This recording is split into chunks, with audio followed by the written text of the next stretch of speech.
நலம் என்கிற விஷயம், நலம் என்கிறது எப்பொழுதும் ஒரு தட்டையான பாலம் கிடையாது. ஒரு மருத்துவனுக்கும் ஒரு நோய்க்கும், இல்லை என்றால் ஒரு நோயாளிக்கும் நோயை சிகிச்சை செய்யக்கூடிய மருத்துவருக்குமான பாலத்தில் நலம் உட்கார்ந்து இருக்கிறது இல்லை. நலம் என்பது ஒரு 360 டிகிரியிலையும் இருக்கு. நலம் கடையில் வாங்கிவிட முடியாது. ஒரு மருந்துகளால் நலத்தை வாங்கிவிட முடியாது. மருந்துகளால் சில சுகவீனங்களை போக்க முடியும், அவ்வளவுதான். ஒரு சில சிக்கல் இருக்குது, இருமல் இருக்குது. நான் 2 நாளா பேசிக்கொண்டே இருக்கிறேன். காலையிலிருந்து பேசிட்டே இருந்தோடனே தொண்டையெல்லாம் சிரமடைந்தது. என் பக்கத்தில் இருந்த மருத்துவர், வெந்நீர் குடிக்கிறீங்களா, தொண்டையில உங்களுக்கு லாரிஞ்சல் எடிமா இருக்கான்னு தெரியல, ரொம்ப பேசினா வாய்ஸ் ரெஸ்ட் கொடுக்கணும்னு சொல்லிக்கிட்டே இருந்தாங்க. பக்கத்துல தொண்டையெல்லாம் அலட்சி இருக்கிறது, இங்க பக்கத்துல சுக்குப்பால் இருக்கிறது, குடிக்கலாமா? என்னுடைய ஓட்டுநர் வெந்நீர் குடிங்க சார் அப்படின்னு வெந்நீர் கொடுத்துட்டு போறாரு. ஸோ இது ஒரு சின்ன சுகவீனம். இது ஒரு வாய்ஸ் ரெஸ்ட் கொடுத்தா சரியா போகும். ஒரு தொடர்ந்து பேசிக்கொண்டே இருக்கிறதுனால வரக்கூடிய ஒரு சிறு அலட்சி. ஆனால் இன்னைக்கு நமக்கு முன்னால் இருக்கக்கூடிய நல சவால்கள் அப்படின்னு பார்த்தீங்கன்னா, நம் இந்த தலைமுறையில நிறைய சிக்கலான நலச்சவால்களை பார்க்கிறோம். நமக்கு முந்தைய தலைமுறை, நமக்கு ஒரு 50 வருஷம் முன்னாடி இருந்தவங்க கோவிடை பார்க்கல. நமக்கு முன்னால் இருந்த தலைமுறை சுனாமியை பார்க்கவில்லை. ஆனால் நாம் இந்த 2 பேரழிவுகளையும் நம்ம பக்கத்தில் இருந்து பார்த்தோம். இந்த 2 பேரழிவுகளும் பெரிய அளவில் சில கற்பிதங்களை நமக்கு கொடுத்துட்டு போயிருக்கு. அந்த கற்பிதங்களை அந்த காலத்தில் அதிகம் பேசி கொண்டிருந்தோம். சுனாமி வந்த போது எல்லாரும் பேசின விஷயம் சுற்றுச்சூழல்ல கொஞ்சம் பாதுகாப்பா இருக்கணும்பா. நம்ம விளையாட்டு இல்ல, ஒரு நிமிஷம் நினைச்சதுன்னா ஒரு 2 லட்சம் பேரை கவிட்டு போயிருச்சு அப்படின்னு சுனாமி காலத்தில் பேசி கொண்டிருந்தோம். அதே மாதிரி கோவிட் காலத்தில் வந்த போது அந்த 2 ஆண்டுகளில் இருந்த நெருக்கடி, 2 ஆண்டுகள் நம்ம முகமுடிய போட்டுட்டு தெரிந்தது. எங்கேயும் இப்படியான கூட்டங்கள் நடத்த முடியாத ஒரு சூழல் இருந்த போது சூழலை பற்றி மிகப்பெரிய அளவில் மனதில் புரிதல் வந்துச்சு. அதுக்கு கொஞ்சம் முன்னாடி, அந்த கோவிட் வருவதற்கு ஒரு 2 ஆண்டுகளுக்கு முன்னாடி 2017-18 ஒரு புத்தகம் வந்தது, ஸ்பில் ஓவர் அப்படின்னு ஒரு ஆங்கில புத்தகம். அந்த ஸ்பில் ஓவர்ங்கிற புத்தகம் நிறைய சுற்றுச்சூழல் ஆர்வம் உள்ளவங்கலாம் நிறைய அதை பரிந்துரைத்து ஒரு பெஸ்ட் செல்லரா உலகம் முழுக்க பெரிய அளவில் போச்சு. அந்த புத்தகம் அதனுடைய முதல் கட்டுரை என்னன்னா, ஹெண்ட்ரா அப்படிங்கிற முதல் வைரஸ், ஜூனோசிஸ் வைரஸ் அந்த புத்தகத்தில் முதல்ல எழுதுறாங்க. அதாவது நமக்கு போலியோ தெரியும், நமக்கு அம்மை தெரியும், இதெல்லாம் வைரஸ்ல வந்ததுதான். அதுக்கும் கோவிடுக்கும் என்ன வித்தியாசம்? அவையெல்லாம் தன் உருவை மாற்றிக்கொள்றது இல்லை. அந்த வைரஸ் வரும், ஒரு தடவை தொற்று பெற்றோம்னா அதுக்கப்புறம் போயிடும். அது ஒரு செல்ஃப் லிமிட்டிங்கா இருந்துச்சு. ஆனா கோவிட் உள்ள போறது மட்டும் இல்லாம தினம் தினம் தன் உருவை மாற்றிக்கொண்டே இருந்துச்சு. இந்த மாதிரி உருவை மாற்றிக்கொண்டே இருக்கக்கூடிய வைரஸ்கள் விலங்கு வழியாக மனிதனுக்குள் வருவதை ஜூனோட்டிக் வைரஸ் அப்படின்னு சொன்னாங்க. அப்படியாக வந்த முதல் வைரஸ் ஹெண்ட்ரா அப்படின்னு அந்த ஸ்பில் ஓவர் புத்தகத்தில் அழகா எழுதியிருப்பாங்க. ஆஸ்திரேலியால பிரிஸ்பேன் பக்கத்தில், பிரிஸ்பேன் குதிரை பந்தயங்கள் நடக்கிறதுல ரொம்ப ரொம்ப பெரிய இடம். அதுல அங்க குதிரை பந்தயத்தில் குதிரைகளை மேய்த்து கொண்டிருந்த குதிரைகளை பார்த்து கொண்டிருந்த ஒரு பெரிய களம். அந்த களத்தில் இருந்த அந்த குதிரைகள்ல திடீரென மளமளவென ஒரு 7-8 குதிரைகள் இறந்து போகிறது. இறந்து போகிற ஒவ்வொரு குதிரையும் பல லட்சம் மதிப்புள்ளது. உடனே அங்க உள்ளவங்க எல்லாம் என்ன சொல்றாங்கன்னா, இதெல்லாம் ஏதோ இன்சூரன்ஸுக்காக விளையாடுறாங்க, இந்த குதிரைகள் இறந்து போறதெல்லாம் சாதாரணமா நடக்காது, இவங்க ஏதோ விஷம் வச்சுட்டாங்க போல இருக்கு அப்படின்னு ஒரு ரூமரை கிளப்புறாங்க. அந்த குதிரைகளை மேற்பார்வை செய்து கொண்டிருந்த அதனுடைய சூப்பர்வைசர் குதிரை இறந்து போனது போலவே மூக்கில் நீர் வடிந்து சுவாச திணறல் ஏற்பட்டு அவரே இறந்து போறார். அப்புறம் தான் கொஞ்சம் அச்சம் வந்தது. உடனடியாக அங்க இருக்கக்கூடிய ஒரு வெட்டினரி சர்ஜனை, வெட்டினரி பிசிஷியன் எல்லாம் கூட்டு கேட்கிறாங்க, சாதாரணமாக விலங்குகளுக்கு வர்ற நோய் மாதிரி தெரியல, என்ன பிரச்சனைன்னு பாருங்க அப்படின்னு. அவரால் கண்டறிய முடியல. அதுக்கப்புறம் அவர் எடுக்கக்கூடிய ஒரு 7-8 நாட்களில் மளமளமளவென அந்த பக்கத்தில் இருக்கக்கூடிய எல்லா குதிரைகளுக்கும் அந்த நோய் வருது.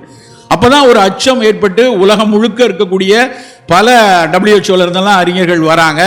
இதே மாதிரி ஐரோப்பா, ஆப்பிரிக்காவில் சில சிம்பன்சிகள் மொத்தமாக செத்து கிடந்ததை பார்த்து ஒரு 4000-5000 சிம்பன்சிகள் இறந்து கிடக்கின்றன, ஏதோ ஒரு பிரச்சனை வருகிறது என்று அவர்களுக்குள் ஒரு பயம் அதுக்கப்புறம் அவங்க கண்டுபிடிச்சு பார்த்தா இது குதிரையிலிருந்து அவருக்கு வந்த அந்த வைரஸுக்கு பேர் ஹெண்ட்ரா. அதுதான் முதலில் ஒரு விலங்கு வழியாக மனிதனுக்கு, விலங்குகளோடு புழங்கக்கூடிய பராமரிக்கக்கூடிய மனிதர்களுக்கு இப்படி நோய் வரலான்னு முதல்ல அவர் பார்த்தாங்க. அதுக்கப்புறம் எபோலாவும் அதே மாதிரி அந்த பக்கம் வருது. அப்புறம் சார்ஸ், அப்புறம் மெர்ஸ், இந்த மாதிரி மிடில் ஈஸ்ட் ரெஸ்பிரேட்டரி சிண்ட்ரோம், இது எல்லாமே பறவைகள் மூலமாக, பன்றிகள் மூலமாக ஒன்னொன்னா வர ஆரம்பிச்சோடனே தான் ஒட்டுமொத்த உலகமும் புரிந்து கொண்டது, இப்படி வைரஸ்கள் இது வழியாக உடலை பாதிக்கலாம். இதெல்லாம் வரும்போது இந்த செய்தி தான் நமக்கான முதல் செய்தி. அந்த ஸ்பில் ஓவர் புத்தகத்தினுடைய கடைசி இப்படி ஒன்னொன்ன பத்தியா எழுதிட்டு லாஸ்ட் கட்டுரை, அந்த கடைசி கட்டுரை தான் ரொம்ப முக்கியமானது. அவர் என்ன எழுதுறாருன்னா, இப்படி ஹென்ரா, மெர்ஸ், சார்ஸ்ன்னு நின்றாது. ஒருவேளை சில வைரஸ்கள் வந்தால் ஒட்டுமொத்த மனித இனத்தையும் உட்கார வைத்து விடும். எங்கும் மனிதர்கள் செல்ல முடியாத ஒரு சூழல் வரலாம். எங்கும் ஒருவரை ஒருவர் பார்க்க முடியாத அளவுக்கு சமூக இடைவெளிகள் மிக அவசியமாக ஒட்டுமொத்த உலகமே ஒருவேளை ஸ்தம்பித்தோ காணாமலோ போகக்கூடிய ஒரு சூழல் வரும். அதனால் இப்படியான ஜூனோட்டிக் வைரஸ்களை வராமல் செய்து வருவதற்கான சுற்றுச்சூழலை பாதுகாக்கணும். அதற்கான தடுப்பு மருந்துகளுக்கு அதிக முக்கியத்துவம் கொடுத்து வேக்சின்களை கண்டறிய வேண்டும் என அந்த கட்டுரையை முடிகிறார். இப்படித்தான் அந்த ஸ்பில் ஓவர் புத்தகம் 2010. அவர் ஜோசியக்காரர் இல்லை, அவர் ஒரு அறிவியலாளர். அந்த அறிவியலாளர் எழுதிய புத்தகம் அப்படி எழுதுறாரு. என்ன அவர் சொன்னாரோ அது 2020-21 நடந்தது. 23 திரும்ப அதனுடைய ரீஎடிஷன் வந்துருச்சு. அதே ஆத்தர் திரும்ப எழுதுறாரு, நான் என்னெல்லாம் சொன்னனோ அதெல்லாம் விட்டுட்டு அவர் எழுதியிருக்காரு. அடுத்த கட்டுரையில் அடுத்த புத்தகத்தினுடைய ஒரே ஒரு சாப்டர் மட்டும் கூட எழுதியிருக்காரு. இப்போவாவது வெள்ளையா இருக்கணும், முடி வளரணும், மூஞ்சி பளபள இருக்கணுங்கிறதுக்கு மருந்து கண்டுபிடிக்கிறத விட்டுட்டு இது மாதிரியான நோய்களை தடுப்பதற்கும் கையாள்வதற்குமான மருந்துகளை கண்டறியுங்கள் அப்படின்னு அந்த புத்தகத்தை எழுதுறாரு. கூடவே அப்பொழுதுதான் ஒட்டுமொத்த உலகமும் ஒரு சொல்லை சொல்கிறது. மொத்த உலகமும் அந்த சொல் ஒன் ஹெல்த், ஒற்றை நலம் அப்படிங்கிற ஒரு விஷயத்தை சொல்றாங்க. என்ன அர்த்தம் அப்படின்னா, இனிமேல் எந்த ஒரு விஷயம், எந்த ஒரு வளர்ச்சிக்காக திட்டமிடும் போதோ இல்ல மனிதனின் சில சௌகரியங்களுக்காக செய்யக்கூடிய எல்லா விஷயத்திலையும் இனிமேல் தன்னை மட்டும், மனிதனை மட்டும் யோசிக்கக்கூடிய ஆந்த்ரோபோசென்ட்ரிக் அப்படிம்பாங்க ஆங்கிலத்தில், மனிதனை மையப்படுத்திய உலகமா இருக்கு. இப்ப இருக்கிற நடக்கிற உலகம் முழுக்க மனிதனை மையப்படுத்திய உலகம். ஆனா இந்த பூமி மனிதனுக்கானது மட்டுமா? இந்த பூமியை வைரோஸ்பியர் அப்படிம்பாங்க. இந்த பூமியில மூத்த குடி வைரஸ்கள் தான், ஒட்டுமொத்த குடியும் வைரஸ்கள் தான். அந்த வைரஸ்களுக்கு எப்போதெல்லாம் ஒரு சின்ன சின்ன சிக்கல்கள் வருகிறதோ, அவற்றிற்கு சிதைவுகள் வருகிறதோ, அப்ப திரும்ப அவை தன்னை பாதுகாத்து கொள்ள அவை ஏதாவது ஒரு செயல்பாட்டை செய்கிறது. நல்லா யோசிச்சு பாருங்களேன். ஸ்பீல்பர்க்னு ஒருத்தர் வரல அப்படின்னா நமக்கு டைனோசரஸ் இவ்வளவு அழகா தெரிஞ்சிருக்காது. டைனோசரஸ்னா ஏதோ மியூசியத்தில் போய் பார்த்ததோட தெரிஞ்சிருக்கும். ஸ்பீல்பர்க் படம் வந்ததுக்கு அப்புறம் அத்தனை பேருக்கும் இவ்வளவு டைனோசரஸ் இருந்துச்சா, மில்லியன் கணக்கில் உலகம் முழுக்க டைனோசரஸ் இருந்துச்சான்னு ஒரு கேள்வி வருது. அடுத்த கேள்வி, அவ்வளவு பெரிய மிருகங்கள், அவ்வளவு பெரிய விலங்கினங்கள் எப்படி ஒரே சமயத்தில் மொத்தமாக காணாம போச்சு? அவை ஒன்றை ஒன்று அடித்து அத்தனையும் கொண்டிருக்குமா? வாய்ப்பில்லை. என்னை பொறுத்தவரை மனிதனை தவிர வேற எந்த விலங்கும் அடுத்த தன்னுடைய இனத்தை சக இன அழிப்பு செய்யவே செய்யாது. நம்ம தான் பல காரணங்களுக்காக பல மனிதர்களை கொன்று குவித்துக் கொண்டிருக்கிறோம். ஆனால் அப்படி செய்திருக்க வாய்ப்பில்லை. அந்த சில கருத்துக்கள் சொல்லுவாங்க, விண்வெளியில் இருந்து ஏலியன்ஸ்ல இருந்து கல் வந்துச்சு, ஏலியன்ஸ்ல இருந்து ஏற்பட்ட ஏதோ ஒரு காரணத்தினால ஒட்டுமொத்த டைனோசரஸ் காணாம போச்சுன்னு. ஆனால் இப்பொழுது இருக்கிற ஒரு மிக முக்கியமான அனுமானம் என்ன அப்படின்னா, சில வைரஸ்களின் தாக்குதல்னால ஒட்டுமொத்தமா எப்படி கோவிட் வந்தப்போ ஒரு சின்ன சிந்தனை வந்துச்சு, மனித இனமே காணாம போயிருமோ அப்படின்னு யோசிச்சோமா இல்லையா எல்லாரும்? அதே மாதிரி ஒரு வைரஸ்னால அந்த ஒட்டுமொத்த டைனோசரஸ் காணாம போயிருக்கலாம். மாமூத் அப்படின்னு ஒரு இனம் நமக்கெல்லாம் தெரியும். மாமூத்னா யானையை விட ஒரு 10 மடங்கு பெருசா இருந்த அந்த ஸ்காண்டினேவியன் பகுதியில் வட துருவத்தை ஒட்டி இருக்கக்கூடிய ஸ்வீடன், நார்வே போன்ற நாடுகளில் இருந்த ஒரு பெரிய உருவம் உள்ள யானையை போன்ற ஒரு மிருகம், மெகாஃபானா அப்படிம்பாங்க. அந்த மெகாஃபானாங்கிற மிருகம் எப்படி போச்சு, காணாம போச்சு? நிறைய அதுக்கும் கருத்துருக்கள் இருக்கு. எப்ப மனுஷன் அந்த பக்கம் போனானோ, எப்போ நியோண்டர்தால் அங்க போனாங்களோ, எப்போ ஹோமோசேபியன்ஸ் உடைய மூவ்மெண்ட் அங்க போச்சோ, அதுக்கப்புறம் அதை காணோம்னு ஒரு தியரி இருக்கு. ஆனால் இப்பவும் அதையும் யோசிப்பது என்னவென்றால், ஏதோ ஒரு சிறு கிருமிகளினுடைய தாக்குதல்னால, ஒரு வைரஸ் தாக்குதல்னாலேயோ பாக்டீரியா தாக்குதல்னாலேயோ அவையெல்லாம் அந்த ஒட்டுமொத்த இனம் அழிந்து போயிருக்கலாம். இந்த மாதிரியான அறிவுகள் எல்லாம் சொல்ற விஷயம் என்னன்னா, இந்த உலகத்தில் நாம் மட்டும் முதலாளிகளோ இல்லை என்றால் நாம் மட்டும் குடியிருப்பவர்களோ கிடையாது. இந்த உலகம் எல்லா உயிர்களுக்கும் ஆனது. அதைத்தான் நம்ம வள்ளுவ ஆசான் மிக அழகாக பகுத்துண்டு பல்லுயிர் ஓம்புதல் என்று சொல்லியிருக்காங்க. பகுத்துண்டு பல மனுஷன் ஓம்புதல் சொல்லியிருக்கலாமே, எல்லா மனிதனுக்கு மட்டும் நம்ம எல்லாம் பிரிச்சு கொடுத்து சாப்பிடணும்னு அவங்க சொல்லல. பகுத்துண்டு பல்லுயிர் ஓம்புதல். இந்த பகுத்துண்டு பல்லுயிர் ஓம்புதல்ங்கிற விஷயத்தை தான் இன்றைக்கு ஒற்றை நலம் வலியுறுத்தி சொல்கிறது. நீ என்ன செய்வனாலும் செய், நீ என்ன வேணாலும் பண்ணுங்க, ஆனா செய்யற எல்லா விஷயத்திலும் பிற உயிரிகள் பாதுகாப்பாக இருக்கிறதா? மண்புழுவின் இடத்தை பறித்து விட்டு உனக்கு சுவையான வெள்ளரிக்காய் கிடைக்கும்னா அந்த வெள்ளரிக்காயில நீ செத்துதான் போவேங்கிறது அதனுடைய அடிநாதம். அதைத்தான் நம்மாழ்வார் ஐயாவும் திரும்ப திரும்ப சொல்லிக் கொண்டே இருந்தாங்க. இந்த மண்ணுக்கு கீழே இருக்கக்கூடிய நுண்ணுயிரிகளை பாதுகாப்பாக வைங்க. மசானா ஃபுகாக்கோ, நம்மாழ்வார் ஐயாவுடைய ஆசிரியர், மசானா ஃபுகாக்கோ எழுதிய புத்தகம் இங்கே நூலகத்தில் கண்டிப்பா இங்கே கண்காட்சியில் இருக்கும். ஒற்றை வைக்கோல் புரட்சி, தமிழ்ல வந்திருக்கு ஒன் ஸ்ட்ரா ரெவல்யூஷன் என்று அவர் எழுதிய புத்தகம். அதுதான் நம்மாழ்வாரையாவே மாத்துச்சு, இப்படி யோசிக்க வைத்தது. சோ அண்ட் ரீப், அதுதான் அவருடைய மசானா ஃபுகாகோவுடைய தியரி. என்னன்னா, விதை, அப்புறம் போய் உனக்கு வேண்டியதை அறுவடை பண்ணிக்கோ. நடுவில் ஆடு கொஞ்சம் தின்றுமே, நடுவில் பக்கத்தில் இருக்க செடி கொஞ்சம் எடுத்துக்குமே, நடுவில் கொஞ்சம் பூச்சி கொஞ்சம் எடுத்துக்குமே, அதுக்கெல்லாம் போதாண்டா உனக்கு. இதுதான் மசானா ஃபுகாகோவுடைய தியரி. இது இன்றைய காலகட்டத்தில் சாத்தியமா? எத்தனை உயிர்கள் இருக்கும், எவ்வளவு மக்கள் இருக்கும், நம்ம எல்லாருக்கும் நமக்கு இந்த சாப்பாடு வேணும்னா அப்படிலாம் செய்ய முடியுமான்னு ஒரு கேள்வி வரும். அது உண்மைதான். பசி பஞ்சத்துக்காக மனிதன் பகுத்தறிவு வளர்ந்து நம்முடைய சிந்தனை வளம் கூடி அறிவியல் கரன்கள் கூடினதுக்கு அப்புறம் நிறைய வளர்ச்சிக்காக எதையோ செய்யறோம். ஆனா வளர்ச்சிக்காக செய்யக்கூடிய எல்லா விஷயங்களையும் கொஞ்சம் இந்த உயிரிகளையும் யோசிக்க தவறியதால் தான் நண்பர்களே நமக்கு இத்தனை நோய் கூட்டங்களும் வந்து கொண்டிருக்கிறது. நண்பர்களே, நமக்கு ஒரு விஷயத்தை நல்லா கவனமா பார்க்கணும். இன்னைக்கு பட்ஜெட் தொடரில் இன்னைக்கு பட்ஜெட் கூட்டத்தில் எல்லாருக்கும் மகிழ்ச்சியா இருக்கக்கூடிய ஒரு அறிவிப்பு வந்தது. என்ன அறிவிப்புனா, காஞ்சிபுரத்தில் இருக்கக்கூடிய புற்றுநோய் மருத்துவமனை மிகப்பெரிய அளவில் மேம்படுத்தப்படுகிறது. 140 கோடி ரூபாய் அதுக்கு ஒதுக்கீடு பண்ணியிருக்காங்க. மனசுக்கு ரொம்ப சந்தோஷமா இருக்கு. ஏன்னா பக்கத்துல ஒரு விளிம்பு நிலை மக்களுக்கும் உதவி செய்யக்கூடிய ஒரு மாபெரும் மருத்துவமனை அது, அந்த அறிஞர் அண்ணா புற்றுநோய் மருத்துவமனை. அதுல நிறைய வசதி குறைவுகள்லாம் இருந்துச்சு. ஆனா அதையெல்லாம் மேம்படுத்தி இன்னைக்கு எல்லாருக்கும் பயன்படுத்தக்கூடிய அளவில் அது வந்திருக்கு. ஆனா அதுக்கு பின்னாடி இருக்கிற ஒரு செய்தி என்ன தெரியுமா? நமக்கு எல்லாம் தெரிந்த விஷயம், சர்க்கரை நோய்க்கு இந்தியா தலைநகரமா இருக்குன்னு எல்லாருக்கும் தெரியும். இங்க இருக்கிறதுல ஒரு 400 பேர் இருக்கீங்கன்னா எழுதி கையெழுத்து போட்டு இங்க கொடுத்துட்டு போகலாம், 100 பேருக்கு டயபெட்டிக் இருக்கு அப்படின்னு. அரசு சொல்றது, நம்ம அறிவியல் எல்லாம் சொல்றது 10-11% தெரிந்த சர்க்கரை நோயாளிகள், ஒரு இன்னொரு 15% எப்ப வேணாலும் சர்க்கரை வியாதியா மாறக்கூடிய ஐஜிடி அப்படின்னு சொல்லக்கூடிய இம்பேர்டு குளுக்கோஸ் டாலரன்ஸ் இருக்கக்கூடிய ஒரு இளநிலை சர்க்கரை வியாதிக்காரர்கள் ஏகப்பட்ட பேர் இருக்காங்கிறது தான் செய்தி. அப்ப பார்க்கும்போது பெரிய அளவில் சர்க்கரை நோய் இருக்கு, நம்ம எல்லாருக்கும் தெரிஞ்ச விஷயம். இந்தியா தான் உலகின் சர்க்கரை நோய்க்கான தலைநகரம் என்பதும் தெரிஞ்ச விஷயம். இப்போது புதிதாக வந்திருக்கிற விஷயம் என்னன்னா, இந்தியா தான் புற்றுநோய்களுக்குமான தலைநகரமாக ஆகி கொண்டிருக்கிறது நண்பர்களே. அதுக்கு ரொம்ப முக்கியமான காரணத்துல ஒண்ணு, சர்க்கரை நோயினுடைய கட்டுப்பாடு சரியில்லாததும் ஒரு முக்கியமான காரணம். 1/6 of cancer victim uncontrolled diabetic அப்படிங்கிறதா மருத்துவ அறிவியல். அதாவது கிட்டத்தட்ட கட்டுப்பாடு இல்லாத சர்க்கரை நோயாளிகளில் 15% பேர் புற்றுநோய்க்கான வாய்ப்பை தங்களுடைய ஆயுட்காலத்தில் வைத்திருக்கிறார்கள். ஒரு விஷயம் புரிஞ்சுக்கணும், சர்க்கரை வியாதின்னு வருதுன்னா ஃபர்ஸ்ட் டிகேட்ல ஒண்ணுமே செய்யாது. இப்போ 30 வயசுல ஒரு சர்க்கரை வியாதி ஒருத்தருக்கு தெரிய வருது, நான் நல்லா இருக்கேன்ப்பா, எனக்கு ஒண்ணு இல்லை, இவங்க தான் ஏதோ நம்பரை மாத்தி சொல்லிட்டு இருக்காங்க அப்படின்னு பேசாம இருப்பான். முதல் 10 வருஷம் எந்த எவிடன்ஸும் இருக்காது, ஒரு சிம்டம் தெரியாது, ஆனால் சர்க்கரை கூடிக்கொண்டே இருக்கும். அடுத்த 10 ஆண்டுகள்ல, ரெண்டாவது செகண்ட் டிகேட்ல சிறு சிறு நோய் எதிர்ப்பாற்றல் குறைவால் வரக்கூடிய சிக்கல் மட்டும் வரும். ஆனா 3வது 10 ஆண்டுகள், தேர்ட் டிகேட் வரும் பொழுது,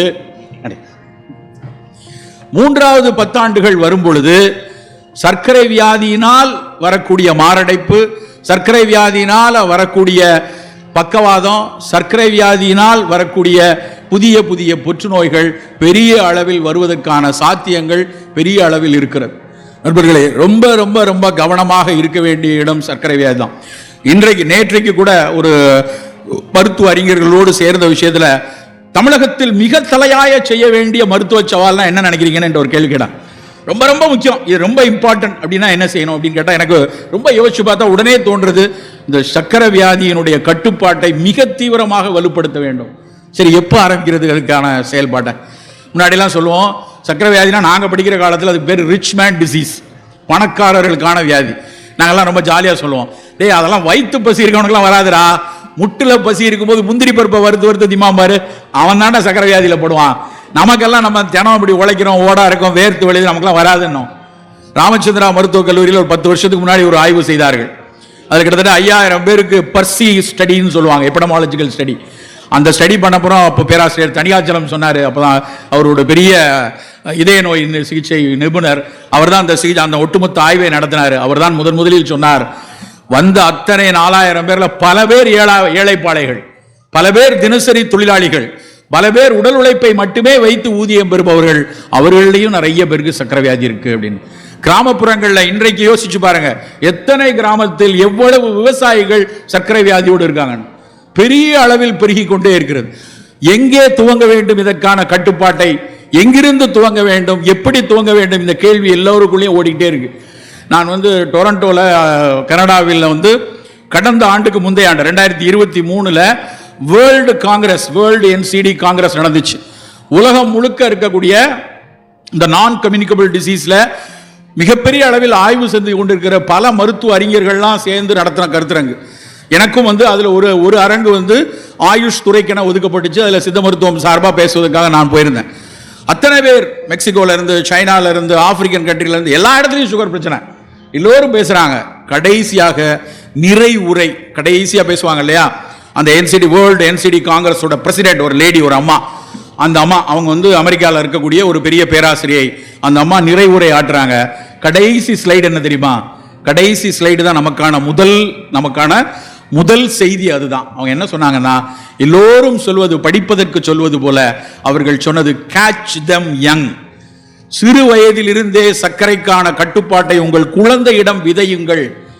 ரொம்ப முக்கியமான கருத்து. சிறு வயதிலிருந்தே உங்களுக்கு இன்னைக்கு 10 வயசுல பையன் இருப்பான், 12 வயசுல பொம்பளை பிள்ளை இருக்கும். உங்க மனசெல்லாம் என்ன இருக்கும்னா, தலைகீழ நின்று தண்ணி குடிச்சு தொங்கி நீட்டு படிக்க வைக்கணும், JEE படிக்க வைக்கணும்னு 24 மணி நேரம் படி படி படின்னு போட்டு மீதி மீதிச்சிட்டு இருப்போம். அதுக்கான ஸ்கூல்லே கொண்டு போய் சேர்ப்போம். நேற்று கூட எனக்கு ஒரு நண்பர் ஒருத்தர் எனக்கு அனுப்புறாரு. 5ஆம் கிளாஸ் படிக்க போகுது ஒரு பிள்ளை, 4ஆம் கிளாஸ்ல இருந்து 5ஆம் கிளாஸ் போகுது. ஒரு பள்ளியில இடம் வேணும், இதுக்கு யாராவது உங்களுக்கு தெரிந்தா பரிந்துரை கொடுங்க அப்படின்னு கேட்கறாங்க. எதுக்கு கேட்கறாங்க தெரியுமா? 5ஆம் கிளாஸ் அந்த ஸ்கூல்ல போயிட்டா 6ல இருந்து நீட்டுக்கு படிக்க ஆரம்பிச்சிடலாம். நான் சொன்னேன், இந்த நீட்டுக்கு படிச்சு அவன் மருத்துவன் ஆவானான்னு தெரியாது, ஆனா மனநோயாளி ஆவதற்கான வாய்ப்பு நிறைய இருக்கு. தயவு செய்து பண்ணாத. எனக்கு பரிந்துரை கேட்டு எனக்கு குறுஞ்செய்தி அனுப்புறாங்க. யார்கிட்டயாவது சொல்ல முடியுமா அவனை 5ஆம் கிளாஸ்? அதுக்காக நான் மருத்துவ நீட் படிக்கிறதா அப்படிலாம் சொல்லலை. படிங்க, அதுக்கு +1 +2 பாடத்தோட சேர்ந்து அதுக்காக படித்து வரலாம். ஆனால் இந்த வியாதி இருக்கு இல்லையா, எப்படியாவது படிப்பை தவிர வேற எந்த நீட்டு JEE பெருங்கூட்டம் முட்டிக்கொண்டே இருக்கிறது. நண்பர்கள், அவர்கள் எனக்கெல்லாம் ஒரு கவலை இருக்கிறது. அவங்கெல்லாம் இப்படி படிச்சு, எப்படி மருத்துவம் படிச்சு, எப்படி ஒரு மருத்துவத்திற்கான ஒரு 360 டிகிரியில் பார்க்க வேண்டிய சேவையை செய்வார்கள் என்று ஒரு பெரிய சந்தேகமே வருகிறது. சிறு வயதிலிருந்தே உங்க குழந்தைக்கு நீங்கள் செய்ய வேண்டிய முதலீடு உடல் நலம். நண்பர்களே, அந்த உடல் நலம் என்பது உள்ள நலமும் சேர்ந்த விஷயம். அந்த குழந்தை சின்ன வயசுல இருந்தே நல்லா ஆடி பாடி மகிழ்ந்து இருக்கக்கூடிய மனநிலையை முதல்ல உறுதி செய்யணும். என் பையன் யார்கிட்டையுமே பேச மாட்டான், அவன் உண்டு, அவன் வேலை உண்டு இருப்பான்னா அங்கேயே பிரச்சனை இருக்குன்னு அர்த்தம். அவன் யார் பேச்சையும் கேட்காம திரிகிறான், ஓடுறான், ஆடுறான்னா கொஞ்சம் சந்தோஷமா இருக்கலாம். சரி, அந்த பையன் பொழைச்சிக்கிறதுக்கான வாய்ப்பு நிறைய இருக்கு அப்படின்னு. அப்புறம் பல பேர் பார்த்தீங்கன்னா எந்த நேரமும் இந்த போனை வச்சுக்கிட்டு, அன்னைக்கு நான் ஒருத்தர் வீட்டுக்கு போறேன், அந்த வீட்டில் போய் அவரோட சுந்தர் எங்க அப்படின்னு, அவங்க வீட்டு சின்ன பையன், அவனை பார்க்கணும்னு ஆசையா இருந்துச்சு. சுந்தர் எங்க அப்படின்னா அவங்க அம்மா அப்பா அப்படியே, சுந்தர் எங்க, அங்கே தானே இங்கே தானே இருக்கான் அப்படின்னு டக்குன்னு அவங்க அம்மா போன் எடுக்காங்க. அவன் ஆன்லைன்ல தான் இருக்கான். என்ன பதில் இது? அவன் வெளியே விளையாண்டுட்டு இருக்கான், மாமா வீட்டுக்கு போயிருக்கான், மெத்தையில இருக்கான் அப்படி சொல்லலாம். ஆன்லைன்ல இருக்கான். இப்ப ஆன்லைன்ல இருக்கானா பெண் லைன்ல இருக்கானான்னு தெரியாது, அது அதுக்கப்புறம் தான் கண்டுபிடிக்கணும். ஆனா இப்படியான ஒரு சமூகம் உருவாவதை நாம பார்த்து கொண்டே இருக்கோம். ஒரு சில விஷயங்கள் நம்மோடு புழங்குவது ரொம்ப வேதனையா இருக்கு. நான் 15 நாட்களுக்கு முன்னாடி ஜப்பான் போறேன். ஜப்பான்ல நமக்கு தெரியும், இந்த செல்போனை கண்டுபிடிச்சவனுங்களே அவனு தான். அவ்வளவு பேர் வீட்டையும் செல்போன் இருக்கு, எல்லாம் இருக்கு. நான் இந்த அப்படியே டோக்கியோல இருந்து ஹிரோஷிமா போறதுக்கான புல்லட் ரயில்ல போறதுக்கு ரொம்ப பரவசத்தோட, கரெக்டா போகணும், கரெக்டா ஏறணும், 350 கிலோமீட்டர் ஸ்பீட்ல போகுதுன்னு ஒரு பயங்கர பரவசத்துல நிறைய பேர்கிட்ட கேட்டுக்கிறேன். இங்க இந்தியாவிலேயே அதுக்கு டிக்கெட் எடுத்தாச்சு, அதை கரெக்டா ஏறிடணும், அந்த ட்ரெயின் தானே. ஏன்னா அங்கெல்லாம் என் போன்ல எப்படி சொல்றாங்கிறீங்க, 9:04 வீட்டை விட்டு வெளியே வந்துருங்க சார், 9:07 வண்டி வரும், 10:18 நீங்க அங்க போய் இறங்கிடுவீங்க, 10:14 ஸ்டேஷன், இப்படிதான் பேசுறாங்க. எல்லாமே நிமிடங்களில் பேசுறாங்க. எங்க விட்டுருவோமோ அப்படின்னு நினைச்சு நம்ம எப்பவுமே 15 நிமிஷம் முன்னாடி போயிருவோம் இல்லையா. 15 நிமிஷம் முன்னாடி போனா எல்லா ட்ரெயினும் அதே இதுல தான் போட்டு போறான். நம்ம ட்ரெயினான்னு தெரியல, நம்பரை பார்த்துக்கோங்கிறான். எல்லாம் நிமிடங்களில் கிளக்கிறது. சரி, சரியா போய் அந்த கரெக்டா ஹிரோஷிமா போற ரயில பார்த்து ஏறி உட்கார்ந்த உடனே நம்ம என்ன செய்வோம், கரெக்டா ஏறிட்டேன், போனை எடுப்போம்ல. போனை எடுத்து நான் போனை எடுத்த உடனே பக்கத்து சீட்ல இருக்கக்கூடிய ஜப்பானியர் சொல்றார், சார் நோ, ரயிலில் நீங்கள் தொலைபேசியில் பேசக்கூடாது. ஒட்டுமொத்த ரயிலில் மொத்தமாக 300 பேர் இருக்கிறார்கள், ஒருத்தர் கூட பேசவில்லை நண்பர்களை போன்ல. வேணுமானால் நீ செய்தி அனுப்பிக்கொள், ஏதாவது செய்தி அனுப்ப அனுப்பிக்கலாம், ஆனால் எவரும் பேசக்கூடாது. நீங்க திருவள்ளூர்ல இருந்து அரக்கோணம் பஸ்ல ஏறிங்களேன், உங்க பக்கத்து சீட்ல இருக்கவன் பரம்பரையவே நம்ம கண்டுபிடிச்சிடலாம். மச்சான் எங்க போற, பெரியம்மா என்ன பண்ணாரு, 1C வச்சிருக்கியா, பேசிட்டே வருவான். பக்கத்துல யார் இருக்கான், எவன் இருக்கான், ஒன்னும் தெரியாது. தொலைபேசியை கண்டுபிடித்தவர்கள், அலைபேசியை கண்டுபிடித்தவர்கள் அமைதியாக அங்கே சென்று கொண்டிருக்கிறார்கள். ஒரு 150 கோடிக்கு 300 கோடி போனை வச்சுட்டு திரியிற நாம பண்ற அலப்பற பெரியாது. இதெல்லாம் நோய்க்கான காரணம். இது எப்படி சார் நோய்க்கு காரணம்? அதெல்லாம் அறிவியல் கண்டுபிடிச்சா? நேரடியாக நோய் தரணும்னு அவசியம் இல்லை, ஆனால் உளவியல் ரீதியாக பிரச்சனையை கொடுக்கும். ஒரு பையன் போன்லயே இருக்கிறான், போன்ல தான் வீடியோ கேம் விளையாடுறான் அப்படின்னா அவனுடைய உடல் பயிற்சி இல்லாம போயிடும். அந்த உடல் பயிற்சி இருக்காது, அவன் உள்ளம் எப்படி இருக்கும்? இதே மாதிரி ஒரு விமான நிலையத்தில் பல படிப்பினைகள் நமக்கு வருது. துபாய் விமான நிலையத்தில் போனுக்கு சார்ஜர் போட முடியல, எங்கேயாவது கிடைக்கா தேடி தேடி பார்த்தா அங்கே ஒரு இடத்தையும் கண்டுபிடிக்கல. அந்த பிளே ஸ்டேஷன் சொல்லுவாங்க இல்லையா, நிறைய சின்ன பிள்ளைகள் விளையாடுறதுக்கான ஒரு பெரிய கம்ப்யூட்டர் ஃபோன் எல்லாம் வச்சு பெருசாக பிளே ஸ்டேஷன் இருக்கு. அங்கே ஒரு இடத்துல சொருகி போய் போட்டுக்கலாம் அப்படின்னு இடம் தெரிஞ்சு என் ஃபோனை தூக்கிட்டு போய் அங்கே போய் போடுறதுக்காக போகிறேன். அப்போ தான் நான் முதல்ல இந்த பிள்ளைகள் விளையாடுற வீடியோ கேம் அங்கே ஏகப்பட்ட பிள்ளைகள் விளையாடுது. 80% குழந்தைகள் இந்திய குழந்தைகள், எல்லா பிள்ளைகளும் விளையாடு. என்னடா அப்படி விளையாடுறான்னு பார்த்தேன். அவன் பெரிய பெரிய ஸ்கிரீன்ல ரெண்டு பசங்களா உட்காந்துருக்கான. அது அது ஒரு சாமுராய், அந்த ஜப்பானிய சாமுராய் விளையாட்டு. அவனை வெட்டிடு, அவனை கொன்று, அப்படியே ஓடிப்போ, இவன் வயிற்றுல சொருகிரு, இவனை வெட்டிடு, இப்படியே வேகமா போனேன்னா அங்கிருந்து தாவு, அங்க ஒரு தரப்ப அவனை வெட்டிடு, இப்படிதான் பேசிட்டு இருக்காங்க. இதான் விளையாட்டு. எனக்கு ஒரு மனத்தில் என்ன தோன்றதுன்னா, இப்படி கொல்லு, வெட்டு, அடி, கையை வெட்டு, காலை வெட்டு, குதிரையை ஓட அப்படின்னு சொல்லவரோட குழந்தையினுடைய மனநிலை எப்படி இருக்கும்? அந்த மனநிலை எப்படி பக்குவப்படும்? எங்கேயாவது நம்முடைய ஆசிரியர்கள், நம்முடைய பள்ளி ஆசிரியர்கள் எங்கேயாவது இப்படி சொல்லி கொடுத்திருப்பாங்களா? ஒரு கடுஞ்சொல் பேசுவதையே மிக கடினமாக கடிந்த ஒரு ஆசிரியர் சமூகம் வளர்த்த பையன் தான் நான். ஆனால் இன்னைக்கு ஒரு கொலைவெறியை விளையாட்டா பார்த்து கொள்ளக்கூடிய பெற்றோர்கள் இருக்கக்கூடிய சமூகத்தில் இருப்பது எப்படி உடல் நலத்தை கொடுக்கும்? நலம் என்பது வெறுமன உடலை அப்படி ரொம்ப 6 பேக் வச்சுக்கிறேன், இல்லைன்னா 0 சைஸ் இடுப்பு வச்சிருக்கேன், பொம்பளை பிள்ளைகள் அடிக்கடி சொல்லிட்டு இருக்கிற வார்த்தை, அதுல எல்லாம் உடல் நலம் இல்லை. அதை தாண்டி உள்ளம் மிகச் சரியாக இருக்கணும். அந்த உள்ளம் சரியாக இருக்கும்போது தான் உங்களுடைய அத்தனை தேர்வுகளும் சரியா இருக்கணும். என்னென்ன தேர்வுகள் வேணும்? சிறு வயது முதலே, 45 வயசுக்கு அப்புறம் சுகர் வந்ததுக்கு அப்புறம் சர்க்கரை எடுக்க வேண்டாம்னு சொல்றது பைத்தியக்காரத்தனம். சுகர் வந்ததுக்கு அப்புறம் நீ எடுக்காம தான் இருக்கணும், இல்லைன்னா உயிரோட இருக்க முடியாது. அது கட்டாயம். ஆனால் சிறு குழந்தை முதலே சர்க்கரை மீதான பிடிப்பை நாம் குறைத்தாகணும். இதுதான் இன்னைக்கு உலகம் முழுக்க சொல்றது. வெள்ளை சர்க்கரை வேண்டாம், சின்ன பிள்ளையில இருந்தே வேண்டாம். என்ன வேணும்? சின்ன பிள்ளையில இருந்தே இனிப்பு என்றால் இனிப்பு வேண்டாத பொருள் இல்லை. இனிப்பு உடலை வளர்க்கக்கூடியது, 6 சுவையில் தலையானது. ஆனால் அந்த இனிப்பு பழங்கள்ல இருந்து வரட்டும். தினம் பழங்கள் சாப்பிட சொல்லுங்க குழந்தைகளுக்கு. அந்த இனிப்புக்கு பழங்களை எடுப்போம். வாழைப்பழத்தினுடைய இனிப்பு குழந்தைகளுக்கு ஆக சிறப்பு. சக்கரை வியாதிக்காரங்க மட்டும் தான் வாழைப்பழம் சாப்பிடாதுன்னு சொல்றோம். ஆனால் நம் எத்தனை விதமான வாழைப்பழம் இருக்கு. முந்தானத்து எங்க வீட்டில் குலதளிச்சு, அப்படியே அந்த பழத்தை அறுத்து ஒரு 120 பழம் கிட்ட 150 பழம் இருந்திருக்கும்னு நினைக்கிறேன். ஒரு 4வது கொலை அது. ஒரு ஆட்டோ ஓட்டுநர் என்கிட்ட சார், நீங்க வீடு இப்பதான் கட்டிருக்கீங்க கேள்விப்பட்டேன், இந்த வாழை மரம் வைங்க சார், நல்லா காய்க்கும்னு சொன்னார். நேற்று 4வது 5வது கொலை அது. அந்த வாழைப்பழத்தை எடுத்து அந்த சுவை, அந்த பழுத்த அந்த கொலையிலிருந்து எடுத்து முதலில் பழுத்த அந்த பழத்தை அப்படியே தேன் அமிர்தமா சாப்பிட்றேன். அதனுடைய ஒவ்வொரு தாரா அறுத்து, ஒரு சீப்பாக அறுத்து ஒவ்வொரு நண்பருக்காக ஃபோன் பண்றேன். டேய், வாழைப்பழம் பழுத்திருக்கு, அதுக்கு உனக்கு கொடுத்து விடுறேன். வாழைப்பழத்தை யாரா சாப்பிடுவாங்க, நீயே வச்சுக்கோடா, வேணா பக்கத்தில் எங்கேயாவது பிள்ளையார் கோயிலில் வேணா போய் கொடு. பல பேர் வாழைப்பழத்தை 10 ஸ்டாண்டா மட்டும் தான் வச்சிருக்கான், மறந்துட்டானுங்க. யார் வீட்டுக்காவது நம்ம இப்பெல்லாம் போறோம் வீடுகளுக்கு, யாராவது வீட்டுக்கு போகும்போது வாழைப்பழம் வாங்கிட்டு போங்களேன், வந்துட்டாயா. நம்மளாம் ஆப்பிள் வாங்கிட்டு போகணும், அப்படியே மெரிடியன் ஃப்ரூட், ஆரஞ்சு, இல்லைன்னா கிவி, இல்லைன்னா டிராகன், அது வாங்கிட்டு போனா தான் மதிப்பு. ஆனால் நம்ம ஊர் பழத்தை எடுத்துட்டு போறதுக்கு மதிப்பு இல்லை. சவுதியிலிருந்து வரேன், என்னுடைய பேக் ஹேண்ட் லக்கேஜ் 7 கிலோ. ஆனால் அன்னைக்கு ஒரு 8.5 கிலோ ஆயிடுச்சு. என்ன 8.5 கிலோன்னா, சார் அதெல்லாம் அனுப்ப பண்ண முடியாது சார் அப்படின்னா.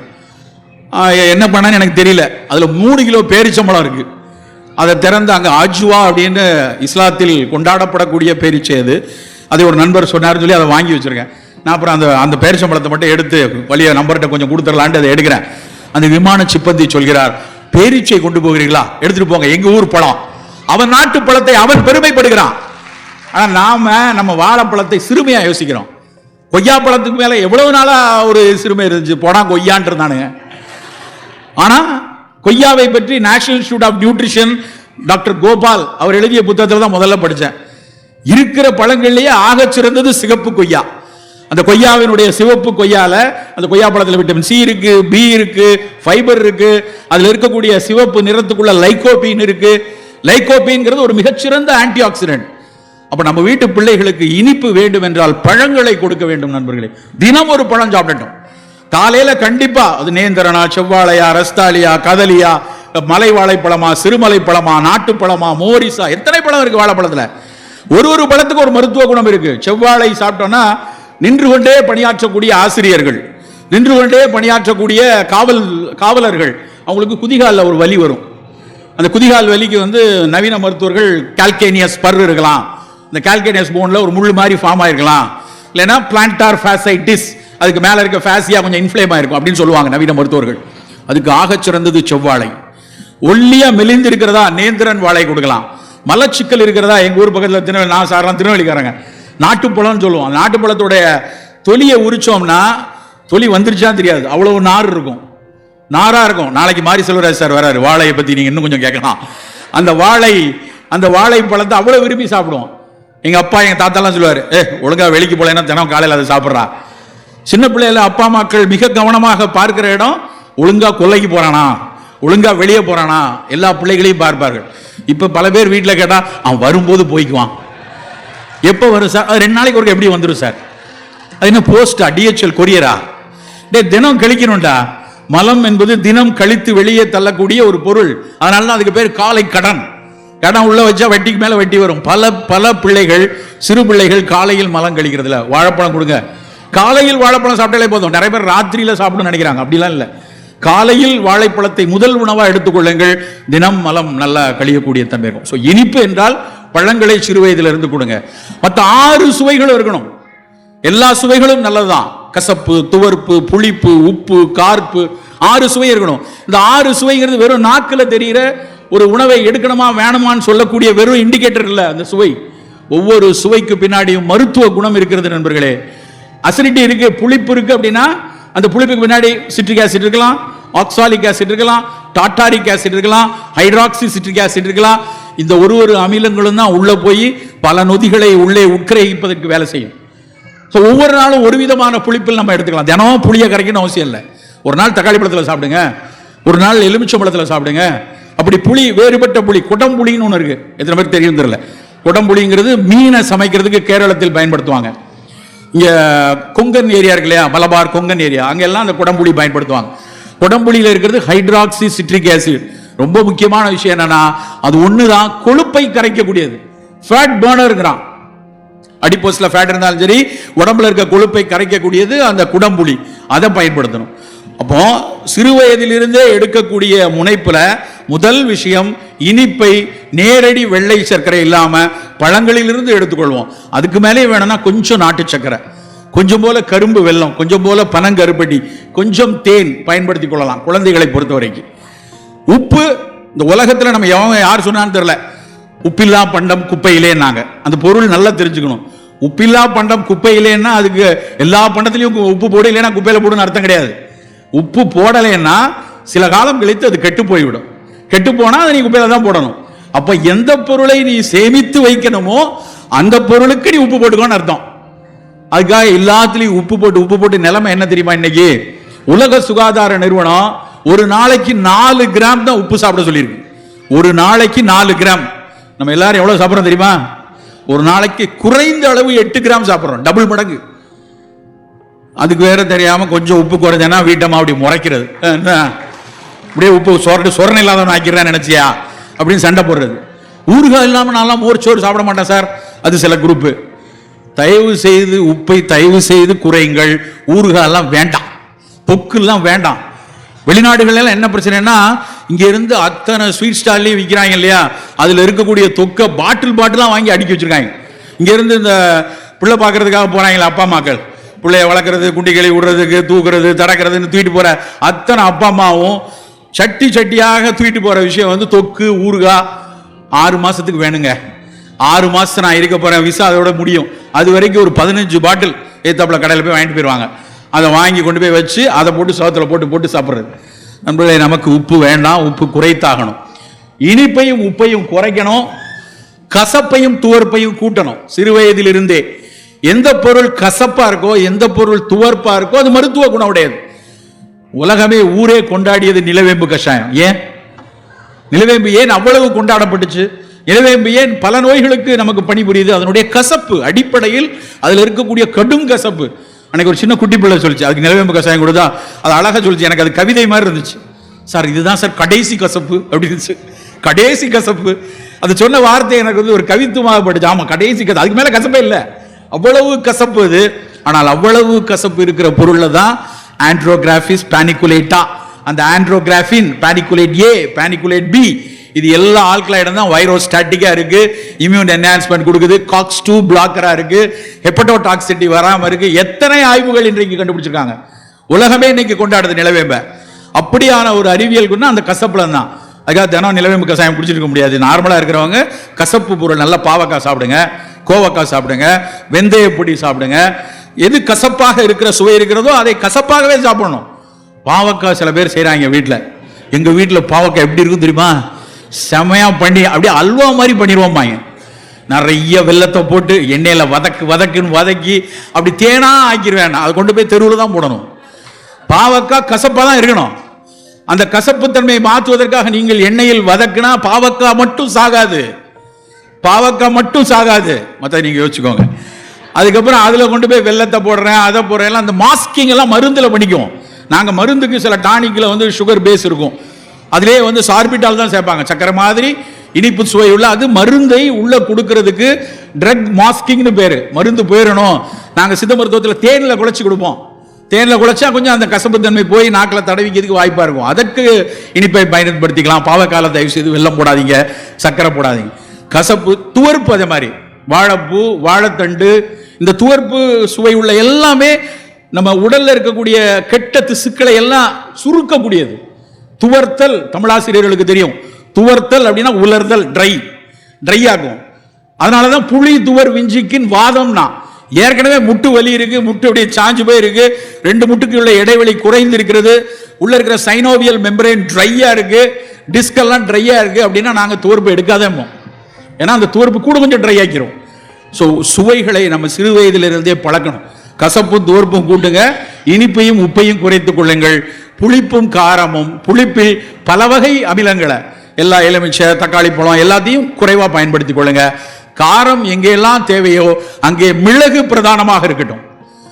காரம்னா மிளகு தான், மிளகு போல அப்படின்னாலதான் மிளகாய் அப்படின்னு வச்சான் பேரே. பச்சை கலர்ல ஒரு காய் வந்துச்சு, போர்ச்சுகீசியர்கள் வழியா சிலியில இருந்து வந்துச்சு. அது என்னடா இப்படி காரமா இருக்கு, மிளகு போல இருக்கு அப்படின்னாலதான் மிளகாய் அப்படின்னு பேர் வச்சான். மிளகு பிளஸ் ஆய், அதான் மிளகாய். அது வரைக்கும் நம்ம மிளகு மட்டும் தான் எடுத்துட்டு இருந்தோம். ஆனால் மிளகாய் வந்த உடனே ஒட்டு மொத்தமா மிளகாயிலே போயிட்டோம். குறைவாக எடுத்துக்கொள்ளுங்கள், காரம் சற்று குறைவாகத்தான் இருக்கணும். இது முதல்ல குழந்தைகளுக்கு கற்றுக் கொடுக்க வேண்டும். 2வது விஷயம், சர்க்கரை நமக்கு வந்து வருவதற்கான சாத்தியங்கள் இருக்கு. நம்ம அப்பா அம்மாவுக்கு 50 வயசுல இருக்குன்னா நம்ம 40 வயசுல நமக்கு மணி அடிக்கிற வாய்ப்பு அதிகம். கண்டிப்பா நமக்கு சர்க்கரை வர வாய்ப்பு அதிகம். நம்முடைய தகப்பனுக்கு, நம்முடைய அண்ணனுக்கு 45 வயதில் மாரடைப்பு வந்திருக்கிறது. அப்ப நம்ம கொஞ்சம் எச்சரிக்கையா இருக்கணும். நமக்கும் நம்முடைய இரத்த நாளங்கள்லாம் இருக்கு இல்லையா, நம்ம உடம்புக்குள்ள ஓடக்கூடிய இரத்த நாளங்கள், இதயத்தில் ஓடக்கூடிய குட்டி குட்டி நாளங்கள், இது தாய் தகப்பனை போல தான் நமக்கும் இருக்கும். அப்ப நம்ம தகப்பனுக்கு 45 வயசுல ஒரு சிக்கல் வந்திருக்குன்னா நம்ம கண்டிப்பா வரணும் இல்லை, ஆனா கொஞ்சம் எச்சரிக்கையா இருக்கணும். அப்படி இருக்கிறவங்க, நம் குடும்பத்தில் சர்க்கரை இருக்கிறது எனக்கு வரக்கூடாது என்று நினைப்பவர்கள் ஒரு சில கட்டுமானத்தை உணவில் வைக்கலாம். அதை மட்டும் சொல்லிவிட்டு அப்படியே முடிக்கலாம் அப்படின்னு நினைக்கிறேன். முதல் விஷயம், காலை பானம். என்ன குடிக்கிறது சார்? நான் இப்போ குடித்தேன், சுக்கு பால் குடித்தேன். எனக்கு வந்து தொண்டை ஒரு மாதிரி அலட்சியா இருக்கு. மேடையில் போய் காத்து தான் வருது அப்படி சொல்லிடக்கூடாது இல்லையா? அப்போ என்னடா வெந்நீர் வேணுமே, பக்கத்தில் மேடம் வந்து இங்கே பக்கத்தில் சுக்கு பால் இருக்கு வாங்கி தரேன். அது வந்து ஒரு ஃபங்க்ஷனல் ஃபுட்டு, அது குடிதான், அது குடிக்கிறதுடைய பானம் தான். ஆனால் ஏன் சுக்குப்பால்? அது வந்து சூடு கொடுப்பதோடு இதம் கொடுப்பதோடு ஒரு குட்டியோண்டு மருத்துவ குணத்தை வைத்திருக்கிறது. அது சுக்கு இருக்கு அதுல. காலை இஞ்சி, கடும்பகல் சுக்கு, மாலை கடுக்காய் என்று சொல்லி இருக்கிறது சித்த மருத்துவம். சுக்கு ஒரு சின்ன இன்ஃப்ளமேஷனை குறைக்கும், அதனால சுக்குப்பால் குடிங்க அப்படின்னாங்க. நம்முடைய ஒரு பானமும், காலையில் சாப்பிடக்கூடிய ஒரு பானமும் இனிமேல் ஃபங்க்ஷனல் பிவரேஜா தான் இருக்கணும். வெறும் பானமா இருக்கக்கூடாது. சார் நான் தினம் டீ தான் சார் சாப்பிடுவேன். சாப்பிடுங்க, டீ நல்லது தான். ஆனால் டீ எப்படி போடணும்னு நம்ம பல பேருக்கு தெரியாது.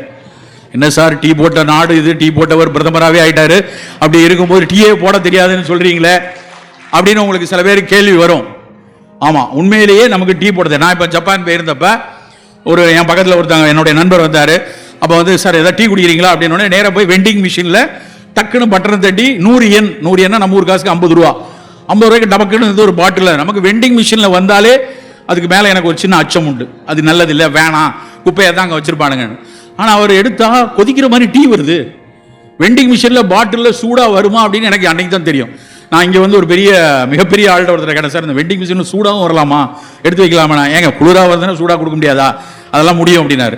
அந்த சூடாக குடித்தது கிட்டத்தட்ட 3/4 லிட்டரில் ஒரு பாட்டில். அவர் கடற்கரை குடிச்சிட்டார். எனக்கு கடற்கரை குடிக்க முடியல. நான் குடித்த பாதி தான் குடிச்சேன். அதுக்கு பேர் ஒச்சோன்னா கிரீன் டீ. அவங்க ஒரே மடக்கில் 700 ml குடிக்கிறாங்க. என்னால் குடிக்க முடியல. ஆனால் அங்கே இருக்கக்கூடிய எல்லாரும் எப்போ பார்த்தாலும் கிரீன் டீயை குடிச்சிட்டே இருக்காங்க. உண்மையிலேயே தேநீர் என்றால் நாம் எப்படி அருந்தணும்னா, நல்ல கொதிக்கிற வெந்நீரில் தேயிலையை போட்டு மூடி வச்சுட்டு 3 நிமிஷம் கழிச்சு வடிகட்டி கொஞ்சம் இளஞ்சூடு ஆறுல இருக்கும்போது குடித்தால் அந்த தேநீர் தான் தேநீர். சார் அப்ப நாங்க சாப்பிட்றதெல்லாம், நீங்க சாப்பிட்றதுக்கு பேரு தேயிலை பால் பாயாசம். உண்டா இல்லையா?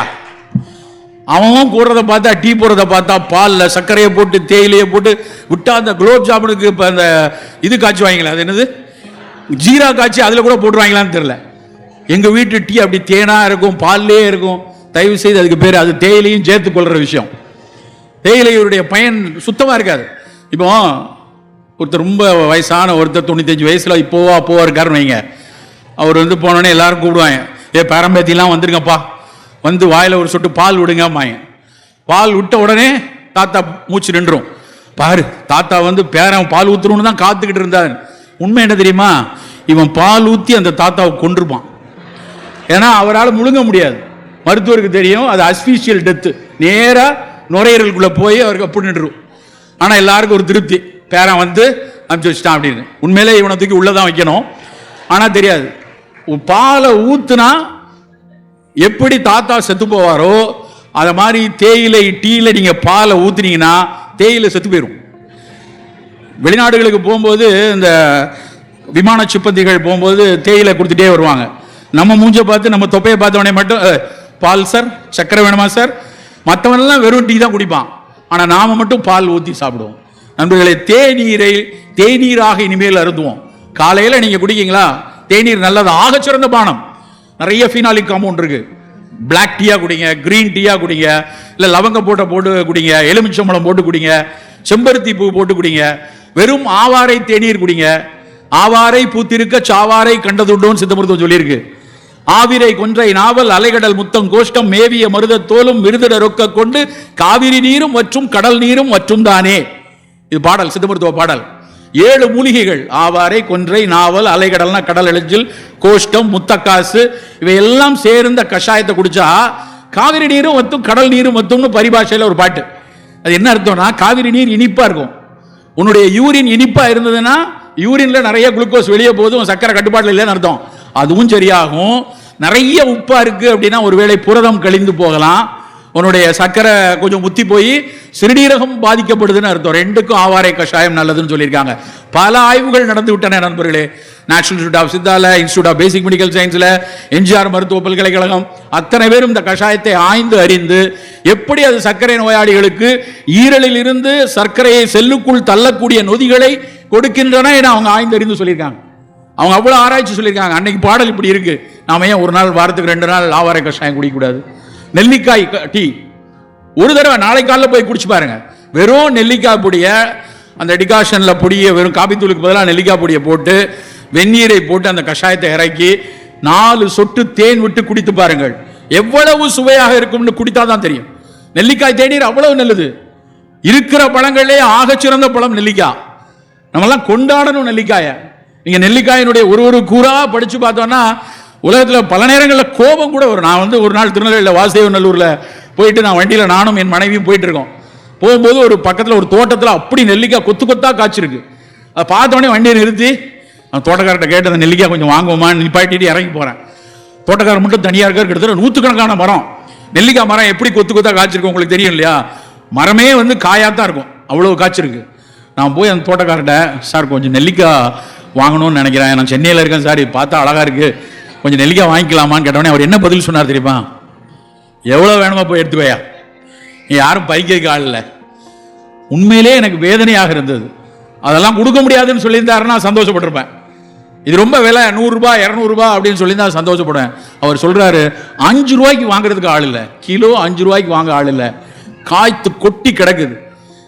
உனக்கு தெரியுமா, நெல்லிக்காயில் இருக்கக்கூடிய விட்டமின் சி அளவு, ஒரு நெல்லிக்காயில் இருக்கக்கூடிய விட்டமின் சி 3 ஆரஞ்சு பழத்துக்கு சமம். விட்டமின் சி இல்லாம அதுல இருக்கக்கூடிய ஃபீனாலிக் காம்பவுண்ட்ஸ், அதுல இருக்கக்கூடிய டானின், அதுல இருக்கக்கூடிய ஃபைபர், அதெல்லாம் விடுங்க. நெல்லிக்காயை கடிச்சு சாப்பிட்டுட்டு தண்ணி குடிச்சிட்டு உனக்கு இனிக்குதா எனக்கு இனிக்குதான்னு ஸ்கூல்ல விளையாண்டமே, அதுல இருக்கக்கூடிய ஒரு அழகியல், அதுல இருக்கக்கூடிய ஒரு கவித்துவம் யாருக்கு தெரியும்? இன்னைக்கு அந்த நெல்லிக்காய் எத்தனை நல்ல குணங்களை கொடுக்கிறது. அவ்வை அதியமான் கொடுத்தா, அதியமான் அதை அவ்வைக்கு கொடுத்தார், அதியமான் அவ்வை கொடுத்தது, தமிழ் மூதாட்டி நீ குடிச்சு, இதெல்லாம் படிச்சிருக்கோம். எவ்வளவு மருத்துவ கடிதம் வந்திருக்கு. HIV வரைக்கும் அது ஆய்வு செய்யப்பட்டது. அது அடாப்டிவ் இம்யூன் சிஸ்டத்தில் பல ஆய்வுகள் அதில் நடந்திருக்கு. நாம ஏன் ஒவ்வொருத்தரும் இன்னைக்கு இங்கே இருக்கீங்க, உங்கள் வீடுகளில் இங்கே இருக்கக்கூடியதில் 25-30% பேருடைய வீடுகளில் கண்டிப்பாக ஆப்பிள் இருக்கும். ஒரு ஆப்பிளாவது வச்சிருப்போம். ஆனால் எத்தனை பேர் வீட்டில் நெல்லிக்காய் இருக்கிறது? இருக்காது. நாம ஏன் நெல்லிக்காய் வாங்கி வைக்கக்கூடாது? தினம் ஒரு நெல்லிக்காய் சாப்பிடுவோமே, தினம் ஒரு நெல்லிக்காய், தினம் ஒரு வாழைப்பழம். அப்படி நெல்லிக்காயா சாப்பிடாம நெல்லிக்காய் வற்றலாக பொடியாக வைத்திருந்து அதை தேநீராக குடித்தால் கூட ஒரு 80% நெல்லிக்காயின் குணம் நமக்கு கிடைக்கும். ஸோ காலை பானம் இனிமேல் ஃபங்க்ஷனல் பிவரேஜா இருக்கட்டும், அப்படி நம்ம எடுத்துக்கொள்வோம். வெயில் வரப்போது, வந்தாச்சு, இப்பவுமே வெயில் வந்தாச்சு. இனிமேல் இருக்கக்கூடிய காலத்தில் காலை பானத்தில் ஆக சிறந்த பானம் நீராகாரம். எல்லாம் முந்தின நாள் சோத்துல தண்ணியை விட்டு வச்சு கரைச்சு கொஞ்சோளம் மோர் விட்டு காலையில் குடிக்கலாம். இந்த நீராகாரத்தை 2002-03 நானெல்லாம் பேசியிருக்கேன். அப்பெல்லாம் அதெல்லாம் பழைய சோறெல்லாம் சாப்பிட்றது அதெல்லாம் நல்லது இல்லையா, அது எப்படி நல்லது அப்படின்னு பேசுறவங்க என்கிட்ட பேசுறவங்க உண்டு. இன்னைக்கு ஸ்டான்லி மருத்துவக் கல்லூரியிலிருந்து இவ்வளவு தேடி புத்தகம் போட்டாங்க. நீராகாரம் எவ்வளவு பெரிய ப்ரோபயாட்டிக், எந்த அளவுக்கு அது இன்ஃப்ளமேட்டரி பவல் டிசீஸ்க்கு நல்லது, எந்த அளவுக்கு இரிட்டபிள் பவல் சிண்ட்ரோம்க்கு நல்லது, எந்த அளவுக்கு அல்சரேட்டிவ் கோலைட்டிஸை சரி செய்கிறது, இப்படியெல்லாம் ஆய்ந்தறிந்து சொல்லிட்டான். ப்ரோபயாட்டிக்ஸ் அவ்வளவு இருக்கு. உன் குடலுக்கு இருக்கக்கூடிய பாக்டீரியாக்கள் நல்லா இருந்தால் தான் இனிமேல் உன்னுடைய வாழ்வு நல்லா இருக்கும்னு அறிவியல் ஆய்வுகள் சொல்லிக்கொண்டே இருக்காங்க. நான் பேசும்போது ஒன் ஹெல்த்ல மண்ணுக்கு கீழே இருக்கக்கூடிய நுண்ணுயிரிகளை நல்லா பத்திரமா பார்த்துக்கணும்னு சொன்னேன் இல்லையா, அதே மாதிரி வயிற்றுக்குள்ள இருக்கக்கூடிய பாக்டீரியாவை மிக பத்திரமா பார்த்துக்கணும். Cut biome, cut biota, second genome என்கிறார்கள். நம்மெல்லாம் முன்னாடி நினைச்சோம் வயிற்றுல இருக்கக்கூடிய பாக்டீரியா போச்சுன்னா ஜீரணம் நல்லா இருக்காதுன்னு. இப்ப என்ன சொல்லலாம் தெரியுமா, உன் சிந்திக்கக்கூடிய திறன் நல்லா இருக்காதுங்கிறான். உன்னுடைய சிந்தனை வளம், அதாவது கட் பயோம், பிரெயின், அது ரெண்டுக்கும் உள்ள கனெக்ஷன் இன்னைக்கு நிறைய ஆராய்ந்து சொல்கிறார்கள். ஆட்டிச குழந்தைகளுக்கு அது எப்படி இந்த நோய் வந்திருக்கும், எப்படி அவர்களுக்கு சிரமம் வருதெல்லாம் பார்க்கும்போது வீனிங் பீரியடுக்கு அப்புறம் ஒருவேளை அந்த பாக்டீரியாஸ் குறைந்திருக்கிறதோ என்ற ஐயம் வந்துருச்சு. அப்படியான ஆய்வுகள் கூடிக்கொண்டே இருக்குது. ஒரே ஒரு சின்ன நடந்த வரலாற்று சம்பவம் உங்களுக்கு தெரிஞ்சிருக்கணும். இப்போ நமக்கு ஹார்ட் டிரான்ஸ்பிளான்ட் தெரியும், கிட்னி டிரான்ஸ்பிளான்ட் தெரியும், லிவர் டிரான்ஸ்பிளான்ட் தெரியும். ஏதாவது உறுப்பு வேலையாக போச்சுன்னா இன்னொரு உறுப்பு தூக்கி வைக்கிறோம். அப்படி ஒரு டிரான்ஸ்பிளான்ட் நடந்தது. என்ன டிரான்ஸ்பிளான்ட் தெரியுமா? Fecal transplant. குடல்ல புண்வாப்பட்டு ப்ரோபயாட்டிக்ஸ் எல்லாம் உள்ள போகாம உள்ள நல்லது பாக்டீரியா வேணும் அப்படிங்கிறப்ப ஒரு நல்ல மலத்தை, நல்லா புரிஞ்சுக்கணும், நல்ல மலத்தை, ஒரு ஆரோக்கியமான மனிதனுடைய கழிவை, அந்த மலக்கழிவை எடுத்து இந்த மாதிரி அடிக்கடி நோய்வாய்ப்பட்டு இருக்கிற ஒருத்தனுடைய குடல்ல கொண்டு போய் டிரான்ஸ்பிளான்ட் பண்ணாங்க. நீங்க போய் கூகுள் பண்ணி பாருங்க, சும்மா கதை சொல்லல. ஃபீக்கல் டிரான்ஸ்பிளான்ட்னு பேர். அந்த ஃபீக்கல் டிரான்ஸ்பிளான்ட் பண்ண உடனே இவங்க எதிர்பார்த்தது என்ன அப்படின்னா, இந்த பாக்டீரியாலாம் அங்கே வரும், அவருக்கு அந்த மலக்குடல் நோய் சரியாகும் அப்படின்னு அவங்க நினைச்சாங்க. சொன்ன மாதிரியே சரியாச்சு. நிறைய பாக்டீரியா, நல்லது செய்யற பாக்டீரியா வந்துச்சு. ஆனா அதோட நிக்கல. எந்த மனிதரிடம் மலத்தை எடுத்துக்கொண்டு இங்க வச்சாரோ அந்த மனிதர் மாதிரியே இவர் பிஹேவ் பண்ண ஆரம்பிச்சிட்டாரு. என்ன பிரெயினியா டிரான்ஸ்பிளான்ட் பண்ணாங்க? வெறும் மலக்கழிவு. அப்பதான் கண்டுபிடிச்சா அந்த மலக்கழிவில் இருக்கக்கூடிய பாக்டீரியாக்களுக்கும் பிரெயினுக்கும் ஒரு தொடர்பு இருக்கு அப்படிங்கிறத கண்டுபிடிச்சு இன்றைக்கு தொடர்ந்து அந்த ஆய்வுகள் பல மில்லியன் டாலர் ஆய்வுகள் நடந்து கொண்டே இருக்கிறது. இப்போ கேப்சூலாம் வந்துருச்சு. இந்த மலம் கேப்சூலா எப்படி மலத்தை அள்ளி கொடுத்தா எப்படி சாப்பிட முடியும் அப்படின்னு அதுல இருந்து கேப்சூல் டேப்லெட்லாம் இன்னைக்கு வர ஆரம்பிச்சிருச்சு. நண்பர்களே, குடலில் இருக்கக்கூடிய நல்லது செய்கிற பாக்டீரியாக்களை பாதுகாக்கணும்னா வரக்கூடிய வெயில் காலத்தில் அதனுடைய முதல் முயற்சியாக நீராகாரத்தை அருந்துவோம். நல்ல நீராகாரம் எடுப்போம். சரி, காலை குடிச்சாச்சு.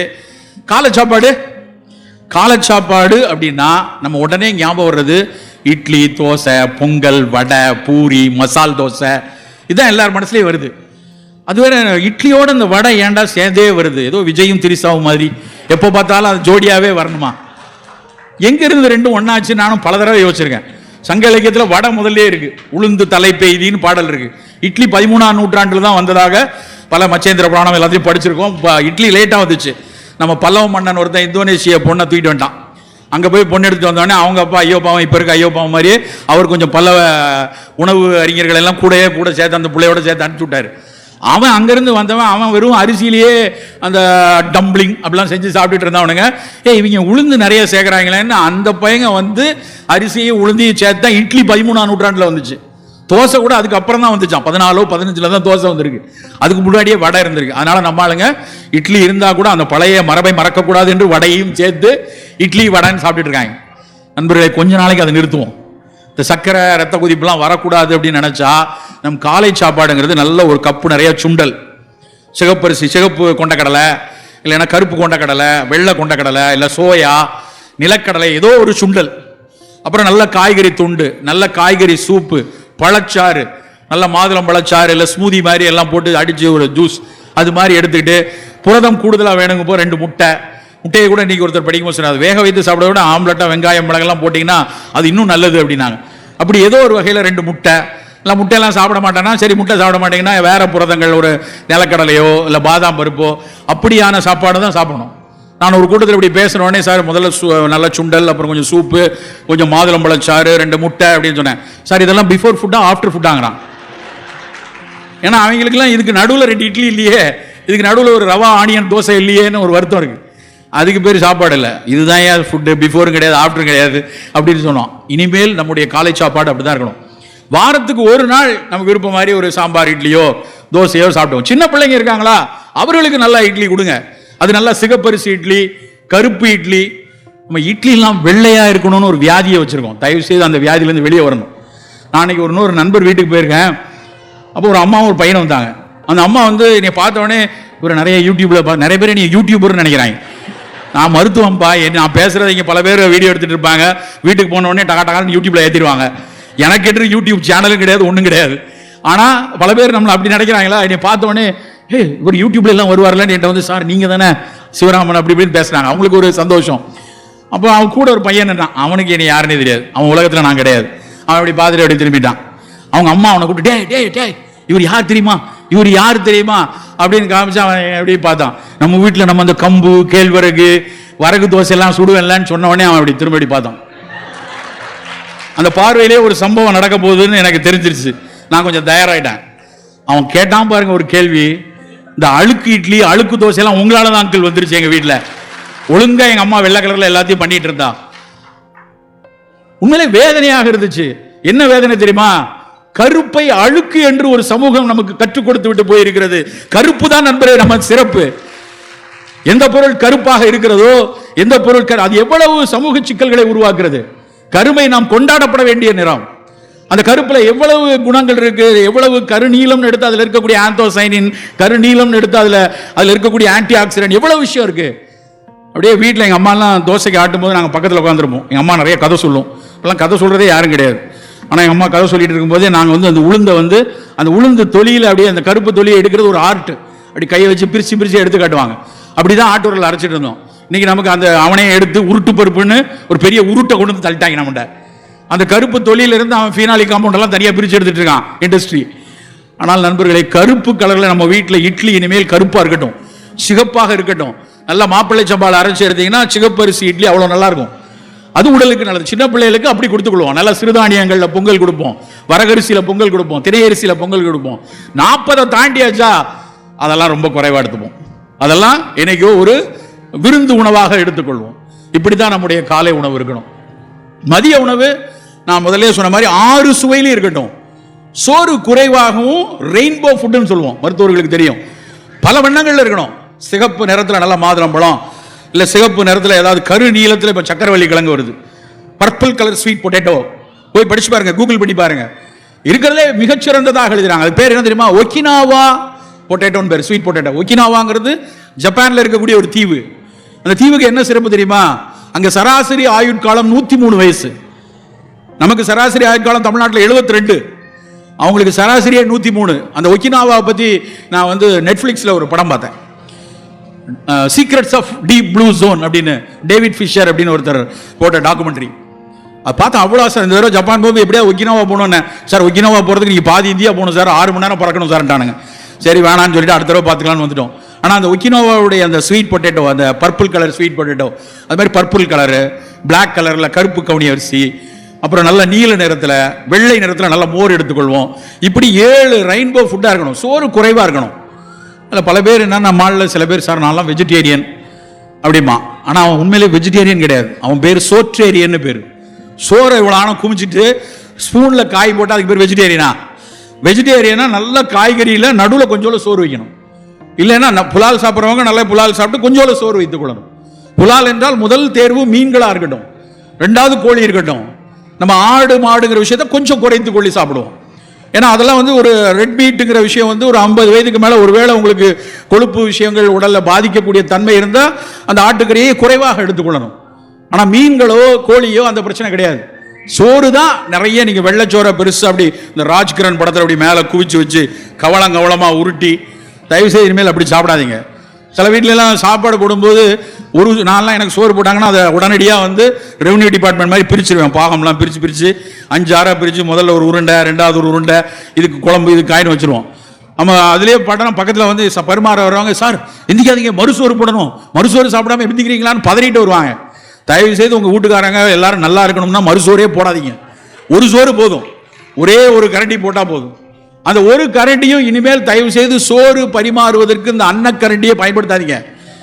இந்த அன்னக்கரண்டியை பார்க்கும் போதெல்லாம் எனக்கு இந்த பிடபிள்யூடி ஆஃபீஸில் இருக்க பொக்லைன் எந்திரம் மாதிரியே தெரியும்.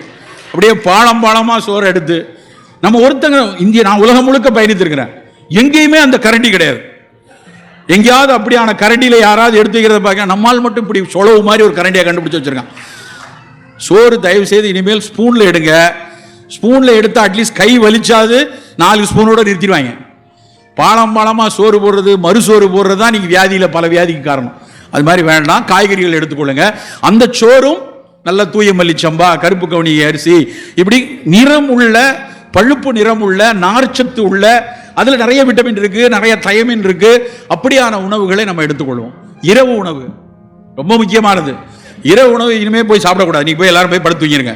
செவிக்குணவு இல்லாத போது வயிற்றுக்கு என்ன அப்படியே தயவு செய்து நீ படுத்துருங்க. ஏன்னா இரவு உணவு 6 மணிக்கு சாப்பிட்றணும், 6:30 மணிக்கு சாப்பிடணும், அதிகபட்சம் 6:30 மணி. இரவுக்கு 9 மணிக்கு, 10:30 மணிக்கு, 11 மணிக்கு சாப்பிட்றது ஏதாவது பரவாயில்ல. அன்றைக்கி விமான நிலையத்திலேருந்து ராத்திரி 2 மணிக்கு வரும்போது என் கூட ஒரு நண்பர் வந்தார். அவரை கொண்டு போய் அவர் வீட்டில் இறக்கிட்டு அண்ணா நகர் வழியாக வரேன். முதல் முறையாக ராத்திரியில் 2 மணிக்கு அண்ணா நகருக்கு குறுக்க வரேன். 2 மணிக்கு அண்ணா நகரில் டிராஃபிக் ஜாமுங்க. நைட்டில் சனிக்கிழமை ராத்திரி, சனிக்கிழமை அந்த அம்மனுக்கு கூழ் ஊற்றுவாங்கல்ல, அது மாதிரி அந்த தெருவில் நிறைய பேருக்கு கூழ் ஊற்றிட்டு இருக்காங்களோ அப்படின்னு நினச்சா, ஒரு ஸ்ட்ரீட் ஃபுட்டாக என்னமோ ஒன்று, ஒரு தெருவில் ஒரு உணவு, அவ்வளவு இளைஞர் கூட்டம். நடு இரவு 1:30 மணிக்கு அப்படி ஒரு கூட்டம். நான் என் டிரைவரை கண்ணாடி இறக்கு கீழே, என்ன ஏதாவது பிரச்சனையா, ஆக்சிடென்ட்டா, அப்படி தானே தோணும் நமக்கு. ராத்திரியில் இப்படி நிற்குதேன்னு பார்த்தா அத்தனை பேர் தின்னுட்டு இருக்கான். இரவில் ஐஸ்கிரீம் வச்சிருக்கான், அதை திங்கிறான், இதை திங்கிறான். வேதனையாக இருக்குது. 7 மணிக்கு மேலேயே சாப்பிடாதவங்க ஒருத்தர் 2:30 மணிக்கு தின்னுட்டு இருக்காங்களே. நண்பர்களே, இரவு உணவு 6:30 மணி 7 மணிக்கு போதும். அதுக்கு மேலே வெறும் தண்ணீர் தான் உணவு. இன்றைக்கே ஒரு நாள் ஒரு விருந்துக்கு போகிறோம், இன்னைக்கு லேட் ஆகிடுச்சு, ஒரு நாள் வாரத்துக்கு ஒரு நாள் லேட் ஆனால் தப்பு இல்லை. ஆனால் தினம் நானும் என்னுடைய பழக்கத்தில் எனக்கு வந்து நான் மருத்துவ பயிற்சி நிறைய இருக்கேன். ராத்திரி சில நேரத்தில் 10:30 11 ஆயிரும். 11 மணிக்கு வந்து 11:30 மணிக்கு வீட்டுக்கு திருட மாதிரி உள்ளே போய் அங்கே செத்து போன தோசையெல்லாம் விரைச்சி இப்படி நிற்கும், அதை எடுத்து தான் சாப்பிட்டுட்டு இருந்தேன் ஒரு காலத்தில். அப்புறம் வேணாண்டா, இந்த பழக்கம் சரியா வராது அப்படின்னு சொல்லிட்டு 5:30 மணிக்கு ராத்திரி சாப்பாடு எடுத்துட்டு கிளினிக் போயிடுவேன். 6 மணிக்கெல்லாம் பேஷண்ட் வெளியே இருந்தாலும் பரவாயில்ல, 10 நிமிஷம் தான் தின்றுவோம் அப்படின்னு வேகமாக சாப்பிட்ருவோம் நம்ம. அது ராத்திரி 9:30 மணிக்கு வரைக்கும், 9:30 10 வரைக்கும் பேஷண்ட் பார்த்தா லேசா பசிச்சா ஒரு கொய்யாப்பழம், அவ்வளோதான். அப்படியான ஒரு பழக்கம் நமக்கும் வேண்டும் நண்பர்களே. நாம் அந்தி சந்தியில் 2 வேளை தான் உணவு சாப்பிட்ட சமூகம். சமணர்கள் நமக்கு கற்றுக் கொடுத்தது, தமிழருக்கு கற்றுக் கொடுத்தது 2 வேளை உணவு தான்.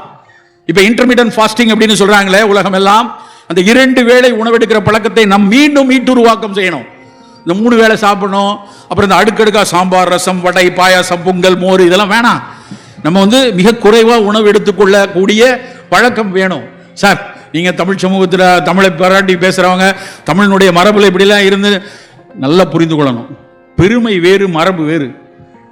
நான் அப்படி இருந்தேன், இப்படி இருந்தேன், அப்படி இருந்தேன் இருப்போம். பழமை கொண்டாடணும். கீழடியை எல்லா இடத்துலையும் வச்சிருக்காங்க. பழைய தொன்மை, இரும்பின் தொன்மை. இன்னைக்கு கூட பட்ஜெட்டில் அவ்வளோ சந்தோஷமாக இருந்தது. அந்த கருத்தரங்கில் உட்கார்ந்துருக்கும் போது நோண்டி அப்பப்போ பார்த்துக்கிட்டே இருந்தேன். தமிழுக்காக 45 மொழிகளில் திருக்குறள் மொழியாக்கம் செய்யப்படுகிறது. எவ்வளோ பெரிய விஷயம். 133 லட்சம் எவ்வளோ அதுக்கு ஒதுக்கியிருக்காங்க. அப்புறம் தமிழ் சமூகத்திற்காகவே பல நாடுகளில் புத்தக கண்காட்சி நடத்த போகிறாங்க. வருஷத்துக்கு 100 புத்தகம்னு மொழிபெயர்ப்பு பண்ண போகிறாங்க. அதெல்லாம் பார்க்கும்போது ஆனந்தமாக இருக்கிறது. அந்த இரும்பின் தொன்மை அப்படிங்கிற விஷயம் புத்தகம் வாங்கி பார், கண்டிப்பா இங்க கிடைக்கும். இங்க போய் கீழடியினுடைய ஆய்வுகள் பார்க்கும்போது 3000-4000 ஆண்டுகளுக்கு முன்னாடி இரும்பு காலத்தில், இந்த இரும்பு காலத்தின் உலகம் தமிழிலிருந்து துவங்கியதுங்கிறது எவ்வளவு பெரிய ஆனந்தமான விஷயம், பெருமிதப்படக்கூடிய விஷயம்.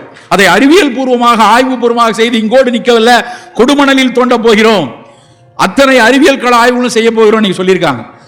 அப்படியான ஒரு சமூகத்திலிருந்து வந்தோம். ஆனா நவீன நுட்பங்களை நாம் அதுக்காக எடுக்கக்கூடாதுன்னு அவசியம் கிடையாது.